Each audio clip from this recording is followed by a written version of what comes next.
Abby's going to stand behind me just in case. I want to thank Jess and Tyler for leading us in prayer and Luke for your generous gift of the music tonight. And thank you each of you for being here and for those who are tuning in from their homes. I cannot stress it enough that you are keeping us afloat. We are so, so blessed to be surrounded by such amazing people during this tragically difficult time. I can't talk about Kimber without talking about love. And I can't talk about Kimber without talking about strength.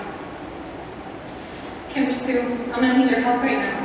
A million times I've asked for your help as we get in and out of the wheelchair and for strong legs. So please, my sweet girl, if you can see my legs shaking right now, give me your strong legs so I can share with them your light. Kimber's my hero, that's probably no surprise. I am eternally and deeply grateful to my parents for their generosity that knows no bounds, for the deep well of compassion within them that invited this incredible little girl to our lives 15 years ago. It was absolutely a two-way street. She needed us, and we needed her. When you hold a child in your arms, you never know how they will grow, how they might struggle, or how they will engage with the world. And it was the same with Kimber. We had no idea the magnitude of some of her unique support needs, and I can tell you that we had no idea the magnitude of how she would teach us and love us in such a big way.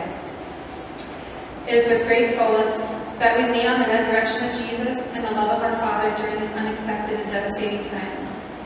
You know that church was actually Kimber's favorite place. She was here every Sunday, often on Tuesdays. It was one of the only places she quieted for a length of time.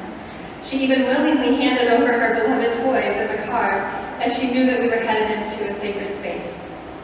She attentively listened to every word, eagerly awaited the music parts, and if you took just a second too long to kneel or stand at the right time, she would confidently push you off your chair to get going. Her favorite prayer is the Nicene Creed, and when she was little, she would beg Dad to pick her up. During this prayer, and every Mass, she would giggle with joy at the words of our faith.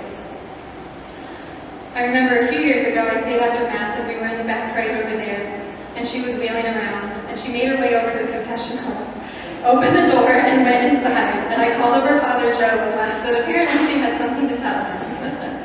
And truly that was no small accomplishment. She had to keep wheeling back and forth and pulling on the door to make it happen all on her own.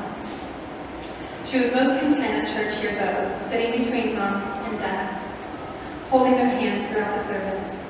Sometimes she would lovingly stroke the back of Dad's hair, or even find a friend in the pew in front of us or behind us that she wanted to hold hands with. Kimber was not shy in showing us what she wanted and what she didn't. She showed us, nope, not that song, by putting her hands in her ears. She'd look right in your eyes and say, bye, when she was over it and wanted some time to herself. A favorite example of this was just a few months ago. I was sitting at her table spot and talking enthusiastically to Mom and Dad across the room, and Kimber reached up and literally put her hand over my mouth, and that got us all going. And on the flip side, Kimber passionately showed us what she did want. Cake. Always her cake toy.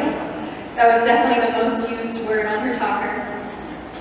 She wanted that certain 5 seconds of her favorite song, and she would find the exact right spot with her long, slender fingers and repeat it over and over again. She wanted to hold her breath longer than we thought was humanly possible in the pool and be on her own in the water. She wanted you to rub her arms and her face and sing to her. And of course, she wanted her iPad.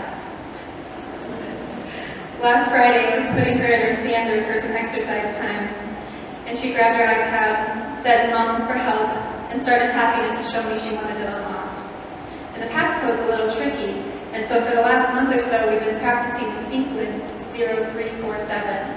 And it took a lot of coordination for her to push just one number at a time. And that day, as I verbally prompted which numbers, she got it on the very first try. And it's hard to express to everyone the immense joy that I experience every time I witnessed her stretch and grow like this. There was nothing I celebrated more than watching her flourish and engaging with us and showing us all how much more she could do. There are so many things that you and I take for granted that we do, that Kimber practiced and brought determination to. And probably her least favorite, but I was adamant that every teenager needs a chore around the house, was properly sorting silverware. And there's a hilarious video of her throwing a huge tantrum. One day, when Mom was doing this chore with her, she knocked them all on the ground, and Mom held her ground and had Kimber pick each one of them up, all with yelling and irritation along the way. But it made my heart swell to see her resilience and to try her best again and again. Every day she mustered the strength to start again.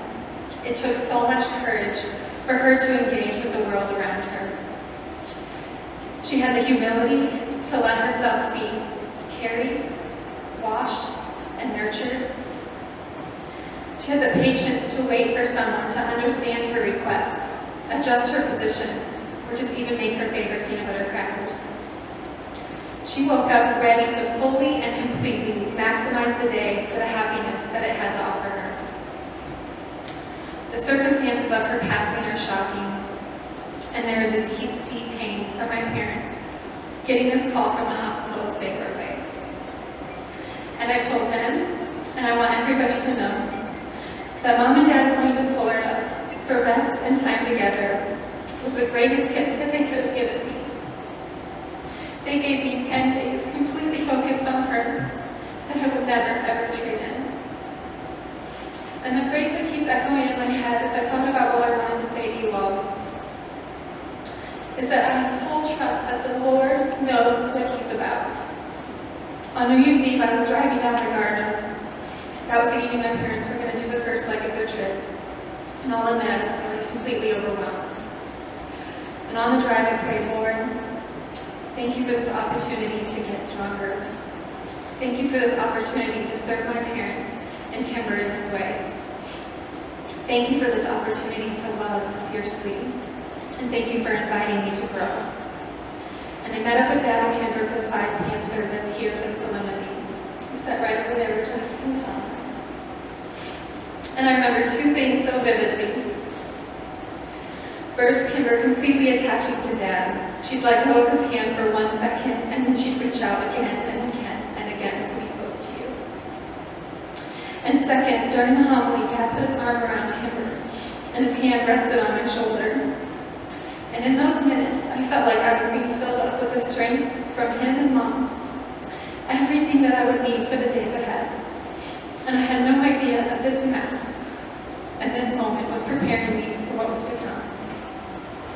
But I have faith that the Lord knows what He's about, that every piece and every moment is woven together in this magnificent story of love. And that is our job to keep saying yes to the invitation to love. Just a little bit more. I know we will all remember January 10th, but I want to keep January 1st, 2021 as the bright light. She and I had such a beautiful day together.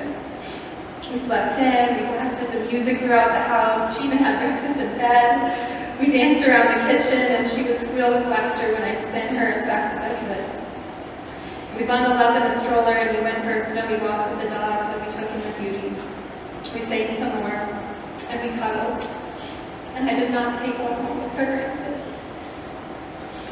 Because Kimber invited all of us to slow down and simply be with her. I was talking to our cousin Dan the other night, and he expressed that even on tough days, she had a smile, and that he wants to be more like Kimber. And I think we all want to be more like Kimber.